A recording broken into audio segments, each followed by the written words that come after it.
On se retrouve aujourd'hui pour faire un petit update lecture puisque ça fait un moment que j'ai pas fait de vidéo, enfin un moment. Ça fait 2 semaines et demie je crois, quelque chose comme ça, et je suis restée déjà plus que ça sans faire de vidéo, donc franchement ça va.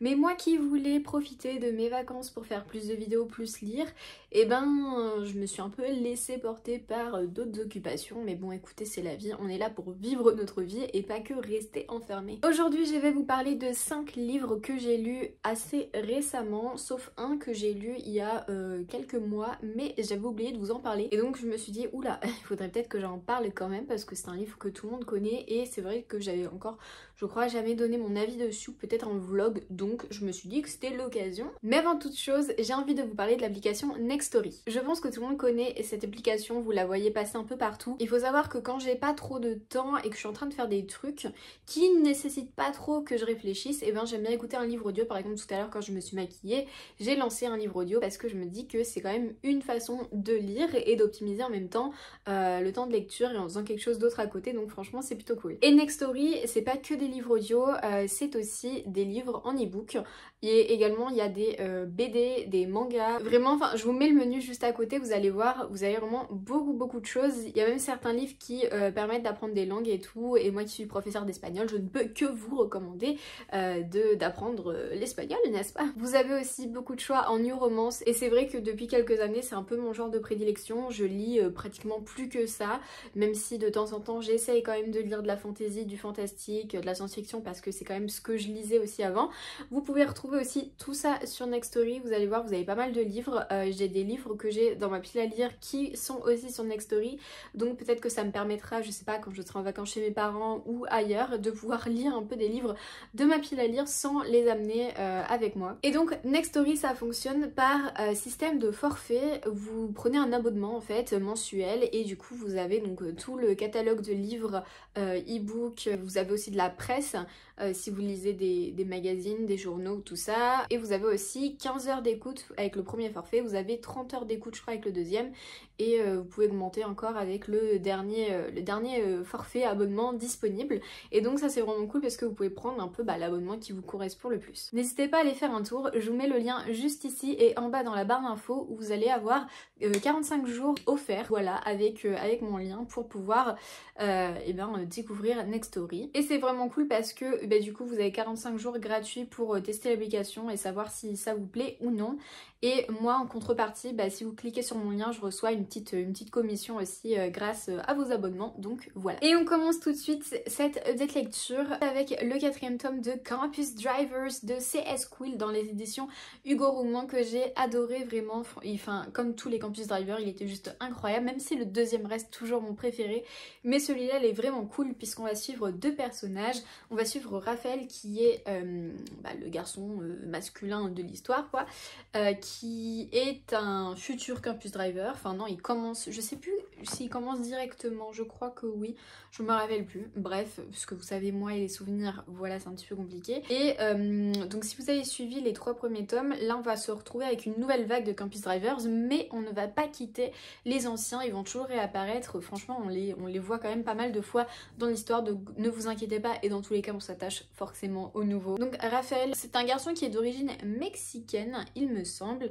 et il a une petite particularité physique, c'est qu'il lui manque une jambe, et donc il a une jambe de bois entre guillemets. Il adore le skate, il fait des études de maths il me semble à la fac, et voilà, il fait partie des Campus Drivers, les Campus Drivers qui vont devoir s'associer avec une application qui s'appelle la Love Machine, et ce qui va permettre à Raphaël de rencontrer le personnage principal qui s'appelle Juliette Monroe. Voilà, Juliette, elle, c'est une grosse phobique de la voiture, et elle a pas envie de se remettre en couple avec quelqu'un, mais ses frères et sœurs vont la pousser à rencontrer quelqu'un et à s'inscrire sur la Love Machine.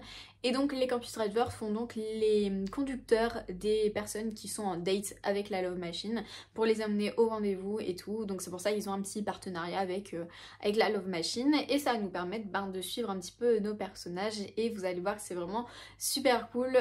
Juliette, elle fait du roller, elle a des petits soucis et tout, enfin vous allez voir, c'était juste trop bien. J'ai adoré les personnages, leurs relations, et ce que je trouve incroyable dans les Campus Drivers, c'est que toujours en fait ces répliques les petites touches d'humour qu'on peut avoir par les personnages, c'est vraiment, enfin c'est juste incroyable, je me sens tout le temps transportée quand je lis les Campus Driver, voilà, je suis à fond dans l'histoire et je ne peux que vous recommander de les lire. Pour moi c'est les meilleurs livres de New Romance qui existent sur cette planète, avec les livres de Morgane Moncomble, mais limite, je pense sincèrement, comme c'est une saga en fait, je pense sincèrement que ces Campus Driver sont vraiment les livres de New Romance enfin ma saga préférée et mes histoires préférées. Voilà, je l'annonce. Mais pour le moment, j'ai pas réussi à trouver des livres qui détrônent cette saga parce que je le trouve super bien fait, il n'y a rien qui est relou, il n'y a rien qui est mal fait, je trouve, enfin c'est tellement naturel en fait et bien écrit, vraiment. La plume elle est super, elle est pas du tout compliquée, il n'y a pas de chichi dans la plume, mais ça nous fait vraiment plonger dans l'histoire et on est vraiment, enfin on dévore les pages. Et c'est ça qui est juste super. Ensuite, j'ai envie de vous parler de Bodyguard, le tome, enfin Bodyguard, c'est un petit S, le tome 1, donc Lennon, c'est de Sarah S. Wild, toujours dans les éditions Hugo Poche. Il est disponible sur Nextory, donc n'hésitez pas à aller le lire si jamais vous ne l'avez toujours pas lu. Donc dans ce livre, on va suivre Lennon qui est un bodyguard. Il travaille pour l'entreprise de son père, l'entreprise de bodyguard, avec ses frères qui sont aussi bodyguards. Et Lennon va se faire confier une mission de bodyguard puisqu'il va devoir protéger une étudiante au MIT qui s'appelle Dovie. En fait, Dovie, elle reçoit des lettres de menaces et c'est des lettres vraiment pas très sympas parce que la personne veut qu'elle abandonne toutes ses recherches au MIT, sauf qu'elle ne veut pas. Elle a totalement changé de maison, voilà, enfin pour pouvoir rester un peu à l'abri, sauf qu'elle continue toujours à recevoir ses lettres. Donc ses parents lui ont imposé un bodyguard et ce bodyguard c'est Lennon. Franchement c'était plutôt pas mal, mais si je dois comparer au Campus Driver, parce qu'en fait ce que je recherchais dans ces livres c'était vraiment l'ambiance un peu Campus Driver que je n'ai pas réussi à retrouver, c'est peut-être la plume aussi qui me dérange. Il y a certaines choses en fait qui m'ont un petit peu perturbée dans cette histoire. Parce que Dovie, elle est censée être super intelligente, elle a un QI super élevé, c'est pas moi qui le dis, c'est écrit dans le livre. Mais avec la façon dont elle agit, la façon dont elle parle, tout ça, je trouve que ça ne se ressent pas du tout. Pareil, j'en suis actuellement au 4e tome, donc autant vous dire que j'ai enchaîné les livres, qu'ils ne m'ont pas déplu, sinon je les aurais pas enchaînés franchement. Mais il y a quelque chose qui m'embête et je pense que c'est la plume, je pense que c'est le fait que j'ai l'impression que tout le monde se ressemble dans cette histoire, que tous les frères sont pareils, que toutes les filles sont pareilles. J'ai l'impression vraiment qu'on fait pas trop de différenciation entre tout le monde, qu'ils n'ont pas une personnalité vraiment propre à eux, ou alors j'ai pas tilté, donc c'est pas très flagrant dans tous les cas. Mais il y a vraiment des choses qui m'embêtent, c'est que déjà tout se passe trop vite, tout se ressemble entre les tomes en tout cas, parce que je vais vous parler du tome 2 juste après. Et voilà, enfin il y a des choses vraiment qui me dérangent, la façon aussi dont les mecs parlent par exemple dans les livres, ou même les femmes, enfin je trouve que c'est pas très naturel, c'est pas aussi naturel qu'on pourrait l'avoir par exemple dans les Campus Driver, de toute façon c'est mon livre de référence. Il y a des choses vraiment qui m'embêtent un petit peu, je trouve que c'est pas des dialogues de la vie de la vie réelle de tous les jours, mais ça reste vraiment que mon avis et ça ne m'a pas du tout empêché d'enchaîner les livres, même si là je commence à en avoir un petit peu des bodyguards et que je traîne le 4e tome, alors que pourtant l'histoire est pas trop mal, mais écoutez, c'est comme ça. Voilà pour ce premier tome, il était franchement pas mal, je sais plus combien je l'ai mis, je crois que je l'ai mis 4 sur 5 ou 3,5 sur 5, quelque chose comme ça, donc c'est pas non plus quelque chose de catastrophique, hein, mais franchement, des petites choses à redire, et je sais qu'on les compare souvent avec les... Enfin, quand on parle de Campus Driver, on conseille aussi les bodyguards, et pour moi c'est pas du tout le même level, vraiment pas du tout. Et donc forcément, je vous parle du tome 2, donc qui s'appelle Cruz, puisqu'on va suivre le frère qui s'appelle Cruz, et c'est celui que j'ai préféré. Voilà, bon après j'ai pas terminé le tome 4, j'en suis à la moitié, mais de ce que je peux en dire pour le moment, ce tome-ci reste mon préféré, puisque on va suivre donc Cruz, qui de base est un spécialiste de la protection des personnes célèbres, des célébrités, tout ça. C'est la même chose, personne célèbre et célébrité. Et en fait, un jour, il va se balader et il va tomber sur une femme en train de se faire agresser par un homme. Et du coup, il va vouloir aller défendre cette femme, sauf qu'il va se faire poignardé et du coup il va passer 3 mois je crois à l'hôpital, le temps de se remettre hein, on va dire hein, quand même, parce qu'un coup de poignard c'est pas non plus n'importe quoi, sauf qu'en fait cette femme va un peu s'en vouloir et du coup elle va réussir, je sais plus comment, à retrouver le contact de Cruz pour pouvoir lui envoyer ses excuses, tout ça, parce que elle est partie en courant et elle n'a prévenu personne quoi, donc elle s'est vraiment enfuie, sauf qu'en fait Cruz va apprendre que cette femme est une femme célèbre, c'est Eve DeLuca, qui est une mannequin très très célèbre, mannequin en Vogue, tout ça, et du coup Eve va demander à Cruz d'être son bodyguard pour se faire pardonner on va dire, voilà, l'embaucher, le payer super cher et tout, enfin bref. C'est on va dire le livre que j'ai le mieux aimé des bodyguards parce que il y a cet aspect de célébrité que j'aime beaucoup et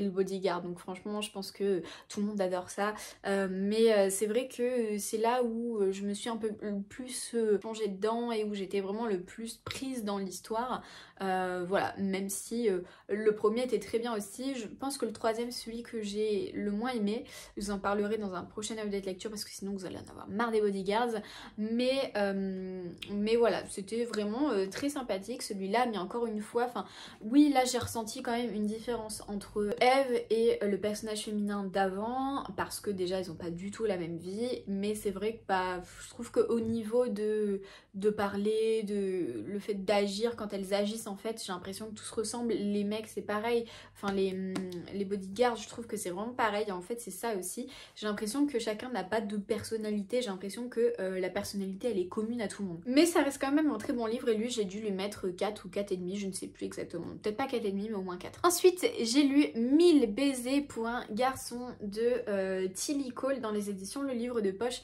Jeunesse, c'était mes élèves qui m'avaient offert ça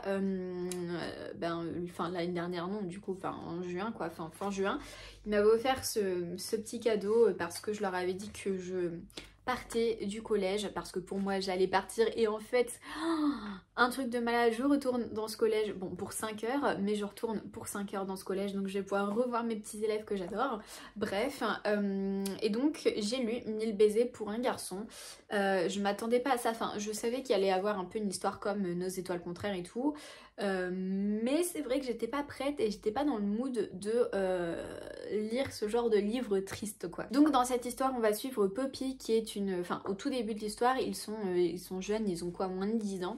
Donc Poppy habite je sais plus dans quelle ville et il y a Rune, un petit garçon d'origine norvégienne, c'est ça, qui arrive juste à côté, donc qui est son voisin, qui n'est pas très content d'arriver là parce que lui il ne voulait pas quitter la Norvège et finalement ils vont devenir super copains jusqu'à voilà, on va les suivre jusqu'à l'adolescence où du coup ils vont devenir plus que des copains. Poppy elle est également très proche de sa grand-mère jusqu'au jour où sa grand-mère décède et juste avant elle va lui confier un bocal avec des petits cœurs dedans et à chaque fois qu'elle embrasse un garçon ou le seul garçon qu'elle embrassera en tout cas dans ce livre, elle va devoir écrire sur le petit cœur le moment du baiser et le mettre dans le bocal puisque le but c'est de remplir les 1000 baisers du bocal. Franchement c'est un livre qui est super mignon, c'est très... vraiment, enfin ce serait mignon, le mot qui qualifierait cette histoire d'amour, mais en même temps super triste parce que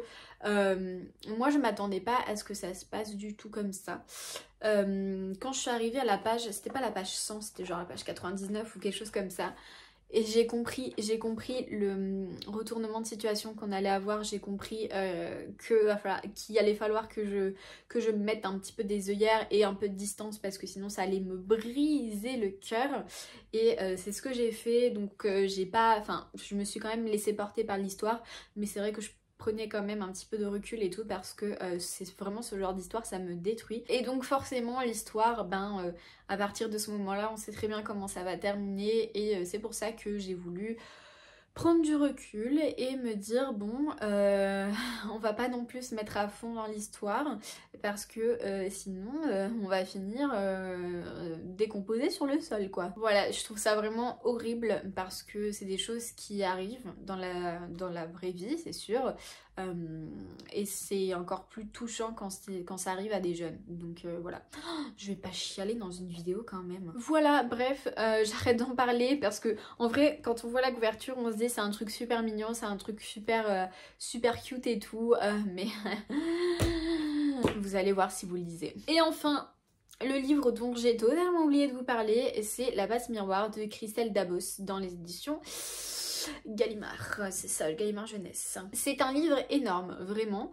Sauf que je ne l'ai pas lu en version papier, mais je l'ai lu en audio et il est aussi disponible sur Nextory en audio. Donc n'hésitez pas à aller l'écouter. Et j'ai bien fait de le lire en audio, enfin de l'écouter du coup, parce que si je l'avais lu en papier, je sais même pas si j'aurais été jusqu'au bout du livre, parce qu'il y a énormément de descriptions, énormément de lenteur. C'est un livre qui n'a pas vraiment d'action en fait. Tout est très passif et je pense que vraiment si je l'avais lu en papier, je me serais endormie à chaque page. Et finalement en audio c'est plutôt bien passé. Donc je sais pas si vous avez suivi, donc ça fait quand même quelques mois que je l'ai lu. En fait j'avais commencé à le lire en audio, enfin à l'écouter en audio du coup. Et j'étais pas à fond dedans, je faisais plein de choses à côté et tout, et en fait je me concentrais pas sur l'histoire. Ce qui faisait que à un moment donné, arrivé à plus de la moitié du livre, je me suis dit mais en fait je comprends rien. Et du coup ce que j'ai fait c'est que j'ai recommencé dès le début le livre parce que voilà, enfin ça sert à rien d'écouter un livre si on comprend rien à ce qui se passe. Donc j'ai recommencé dès le début et après voilà, j'ai quand même un peu plus apprécié que ma première lecture on va dire, mais voilà, c'est un livre qui manque cruellement d'action. On va suivre Ophélie qui est une jeune fille, une jeune femme qui habite je sais plus où, et en fait elle va devoir déménager parce qu'elle va se marier avec Thorn qui est le chef, je crois, enfin je sais plus exactement qui il est ce Thorn, qui est-il? Je ne sais plus qui est Thorn, mais je crois que c'est un chef de la Cité à Ciel, c'est là où elle va devoir aller, et elle emmène avec elle sa tante, si je me souviens bien, et je crois que c'est tout. Elle va devoir se plier aux règles de l'autre royaume, sauf qu'en fait Ophélie c'est un personnage féminin qui est un petit peu particulier. C'est pas du tout le personnage féminin qu'on va retrouver dans les autres livres. C'est une fille qui est très discrète et qui en plus avec le livre audio, elle avait une voix vraiment comme ça en fait. Elle parlait comme si en fait à chaque fois qu'elle parlait elle avait peur de déranger, et je pense que c'est vraiment la sensation qu'on a en fait quand on lit le livre. En tout cas moi c'est celle que j'ai eue en écoutant l'audio, mais c'est vrai que ça n'a pas aidé au fait que j'ai bien aimé le personnage. Thorn je l'ai bien aimé mais sans plus. On va dire que j'ai eu un petit peu du mal parce que voilà, comme je vous l'ai dit, tout est très passif dans cette histoire. Je comprends qu'on puisse aimer parce qu'on a vraiment la découverte du monde en profondeur, des petites choses et tout, des petits détails qui font qu'on est vraiment plongé dans le monde. Mais au-delà de ça, j'ai pas réussi à me plonger totalement dedans et à être vraiment submergée et vraiment déboussolée par le monde du tout. Donc voilà, mais c'était plutôt sympathique, mais sans plus. Par contre, on m'a dit de poursuivre parce que la suite est mieux, donc peut-être que c'est ce que je ferai. Voilà, en audio toujours sur Nextory. Eh bien, écoutez, nous en avons terminé avec cette vidéo. J'espère que ça vous a plu. N'hésitez pas à me dire si vous avez lu des livres en commun avec moi, si vous les avez aimés ou si vous comptez les lire. N'hésitez surtout pas à aller voir et à aller tester Nextory avec le lien que je vous ai mis en barre d'infos. Ça vous aide et ça m'aide aussi, donc n'hésitez surtout pas à cliquer dessus et à les tester. Vraiment, enfin vous n'êtes pas du tout débité, donc ça vous engage en rien du tout. Ça vous permet juste de découvrir Nextory si vous ne l'avez toujours pas découvert. Si vous avez aimé cette vidéo, un petit like vers le haut et n'hésitez pas aussi à vous abonner à la chaîne si ce n'est toujours pas fait. Et puis moi, je vous fais de gros bisous et je vous dis à plus dans une prochaine vidéo qui sera peut-être un vlog. Ciao!